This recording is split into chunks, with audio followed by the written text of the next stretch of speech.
Dean faculty of دینیات محترم professor توقیر عالم فلاحی صاحب کو دعوت دوں گا کہ وہ تشریف لائیں اور کلمات استقبالیہ سے ہم سب کو محظوظ فرمائیں۔ پروفیسر ڈاکٹر توقیر عالم صاحب فلاحی۔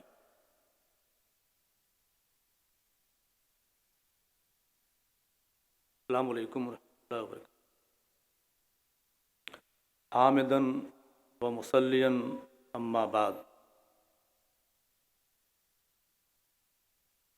فرشتوں میں تھا یہ چرچا کہ سیرت سرور عالم دبیر چرخ لکھتا یا کہ پھر روح الامین لکھتے،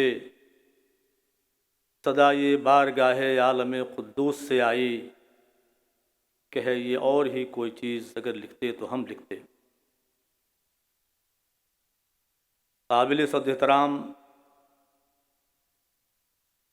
وائس چانسلر صاحبہ، محترم رجسٹرار صاحب، مہمانان گرامی قدر مقررین، عزیز طلبہ و طالبات اور سامعین و سامعات،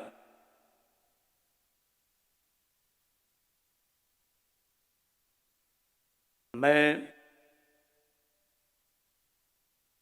دنیا کی عظیم ترین ہستی سے متعلق منعقدہ اس جلسہ سیرت النبی میں بالخصوص باہر سے آنے والے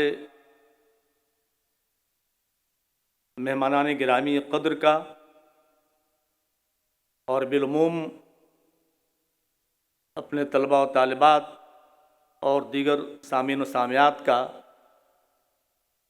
صمیم قلب سے استقبال کرتا ہوں، آپ کو خوش آمدید کہتا ہوں۔ حضرات گرامی، سیرت پاک پر ہزاروں مقالات اور کتب اور یہاں تک کہ لائبریریز ان تصنیفات سے بھری ہوئی ہیں، لیکن یہ سب ہیچ نظر آتی ہیں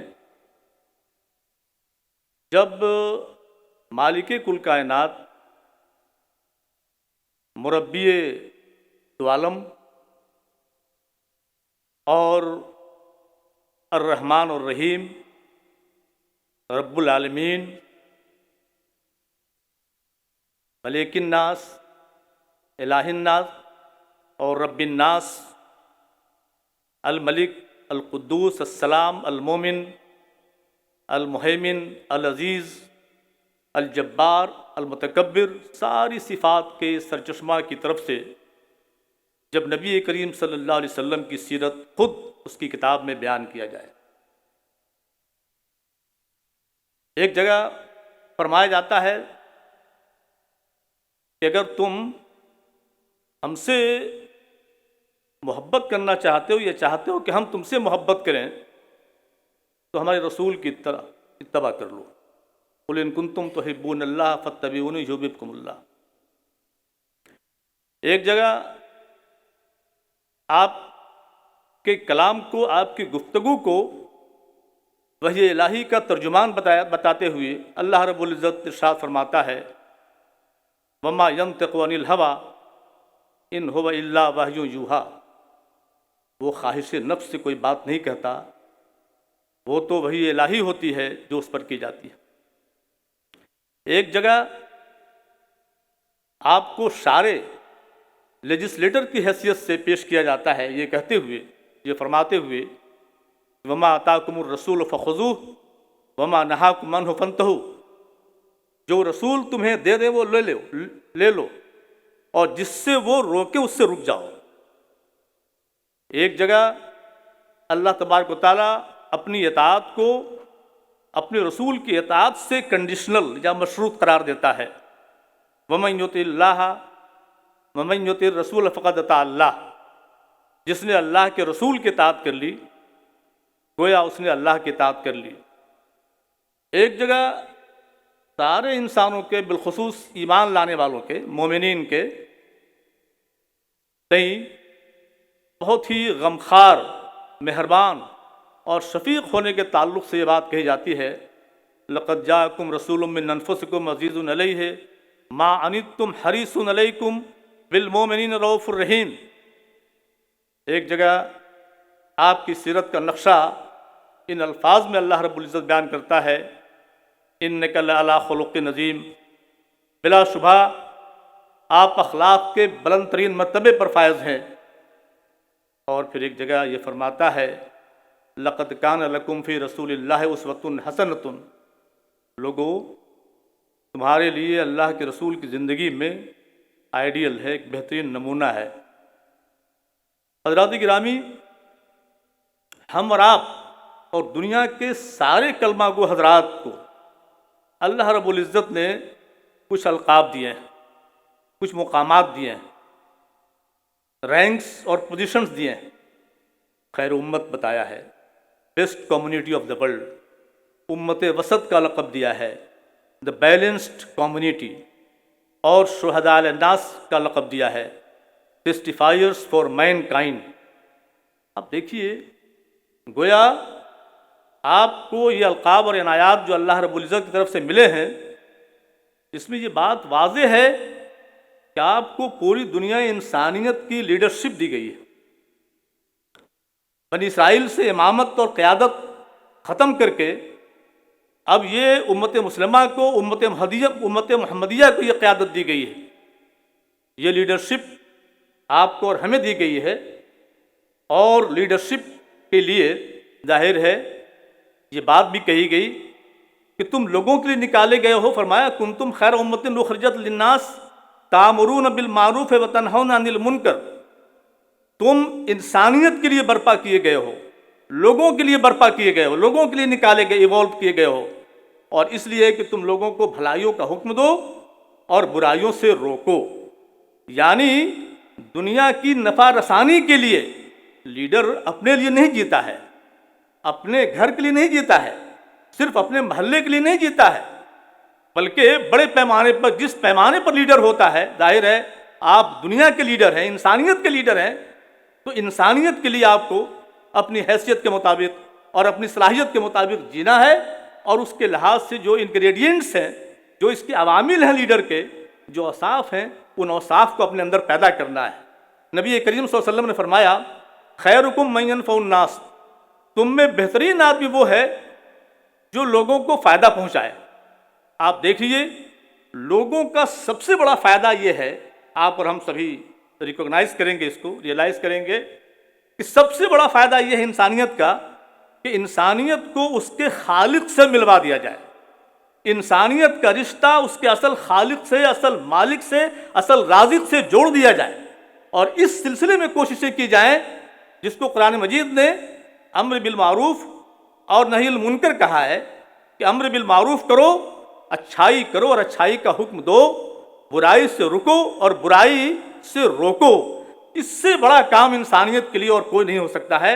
اور حقوق العباد میں جو rights related to mankind ہے، اس میں سب سے بڑا حق یہ ہے کہ ہم نے اللہ کے مذہب کو، اللہ کے دین کو کس طرح سے ان تک پہنچایا اور اللہ سے ان کا رشتہ کس طرح مضبوط کیا۔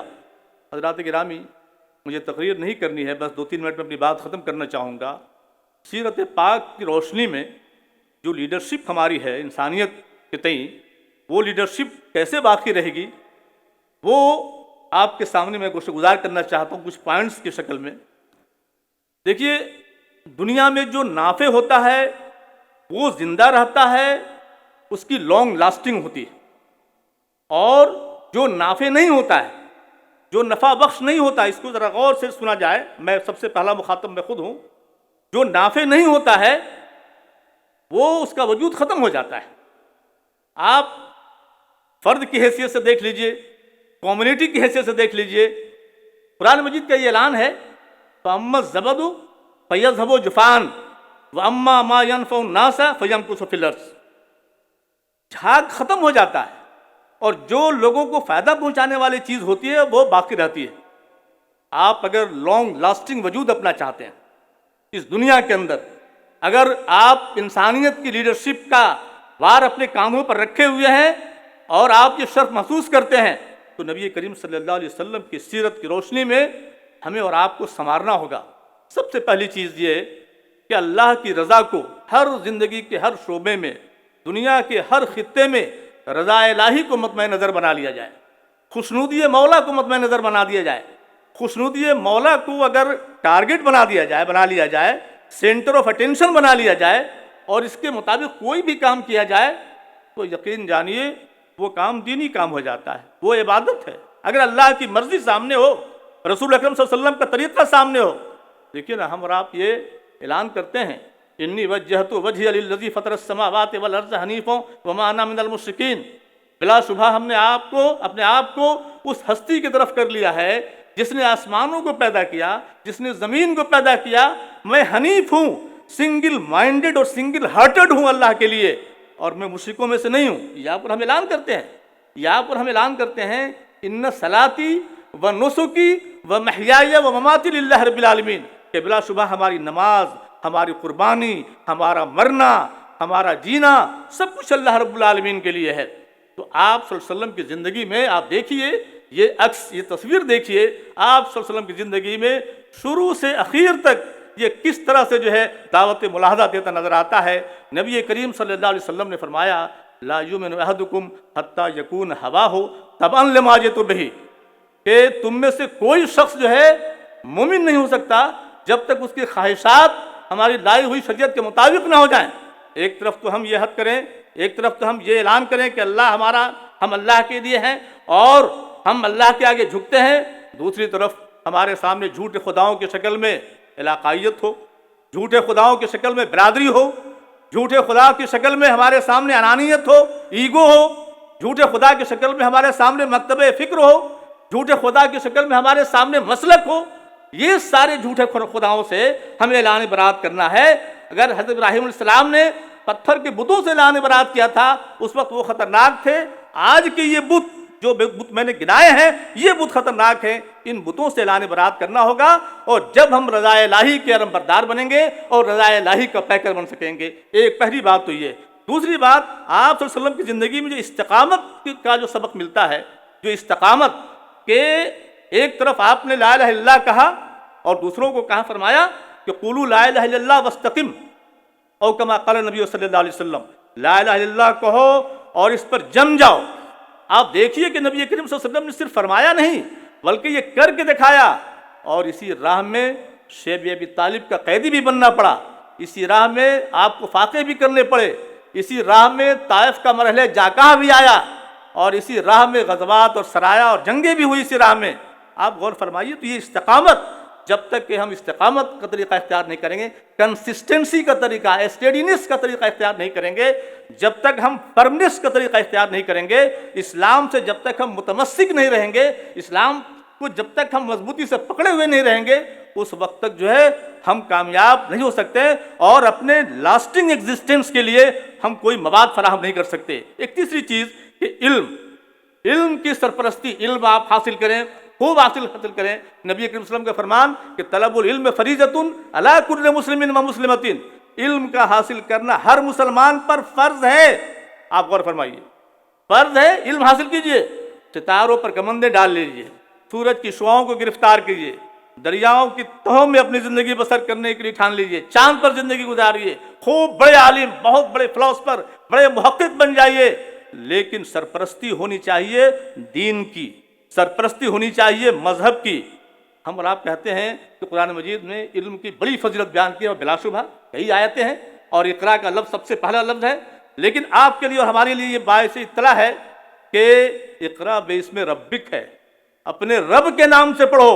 اور اسی بات کو سر سید علیہ رحمہ بانی یونیورسٹی نے کہا تھا کہ میں اپنے قافلے کو دیکھنا چاہتا ہوں کہ ایک ہاتھ پہ فلسفہ ہو، دوسرے ہاتھ پہ سائنس ہو، اور سر پہ لا الہ الا اللہ کا تاج ہو۔ چوتھی چیز عمل۔ آپ صلی اللہ علیہ وسلم نے جو کچھ کیا، کر کے دکھایا، عمل ایک بہت بڑی اسٹریٹجی ہے، بہت بڑی اسٹریٹجی ہے۔ یقین جانیے، اگر ایک شخص عامل ہے، عمل کرنے والا ہے، اور وہ بات کسی کو کہتا ہے تو اس کا اثر بہت زیادہ ہوگا. اور یہی وجہ ہے کہ قرآن مجید کے اندر فرمایا گیا وَمَنْ أَحْسَنُ قَوْلًا مِّمَّنْ دَعَا إِلَى اللَّهِ وَعَمِلَ صَالِحًا. اس سے اچھی بات کس کی ہوگی؟ جو لوگوں کو اللہ کی طرف بلائے اور نیک عمل کرے. تو یہ نیک عمل کرنا یہ اسٹریٹجی ہے، اور آپ اور ہم سب سمجھتے ہیں کہ اس نیک عمل کے ذریعے کردار کے ذریعے اسلام پھیلا ہے پوری دنیا کے اندر. اصلاً اسلام کردار کے ذریعے پھیلا ہے. ہم اور آپ یہ جانتے ہیں. بس 1 منٹ اپنی بات ختم کرتا ہوں. وہ حدیث پاک ہم اور آپ پڑھتے ہیں کہ اسلام کی 5 بنیادیں ہیں. 5 بنیادوں میں پہلی بنیاد کنسیپچول ہے، فیتھ سے اس کا تعلق ہے. فیتھ ہے، آئیڈیالوجیکل ہے، تھیوریٹیکل ہے، لا الہ الا اللہ محمد رسول اللہ. اور 4 بنیادیں عملی ہیں، نماز، روزہ، حج اور زکوٰۃ. سب سے پہلی یہ بات سمجھ لینی چاہیے کہ اگر ہماری پہلی بنیاد اگر مضبوط ہے، صحیح ہے اور بہت اچھی طرح مضبوط ہے، تب ہماری یہ چاروں اعمال نماز، روزہ، حج اور زکوٰۃ صحیح ہوں گے. اور اس سے ایک بات اور مترشح ہوتی ہے کہ ایک بنیاد تھیوریٹیکل ہے، کنسیپچول ہے، اور 4 بنیادیں عملی ہیں. گویا کم سے کم یہ بات کہی جا سکتی ہے وداؤٹ اینی ریزرویشن، یہ بات کہی جا سکتی ہے کہ اسلام کم سے کم 4 گنا زیادہ عملی مذہب ہے. اگر ہم نے اس کو اختیار کیا، ان چیزوں کو اختیار کیا، تو یقین جانیے ہم انسانیت کے لیے نافع ہو سکیں گے، ہم قوم کے لیے نافع ہو سکیں گے، پوری دنیا کے لیے نافع ہو سکیں گے. اور اس طرح اپنے وجود کو ہم لاسٹنگ ایگزسٹنس کی حیثیت سے اس دنیا کے اندر منوا سکیں گے لوگوں سے. آخر میں پھر میں ایک بار آپ کا استقبال کرتا ہوں، خاص طور سے مہمانان گرامی کا استقبال کرتا ہوں، اپنے طلباء و طالبات کا اور سامعین کا استقبال کرتا ہوں. اور آخر میں اس منظوم کلام کے ساتھ آپ سے رخصت ہونا چاہتا ہوں کہ ایسا نہ ہو کہ ہونٹوں پہ نام نبی نہ ہو، جو سانس لے رہے ہو کہیں آخری نہ ہو. اس نام کو لبوں پہ فروزاں تو کیجئے، ممکن نہیں چراغ جلے روشنی نہ ہو. وآخر دعوانا ان الحمدللہ رب العالمین.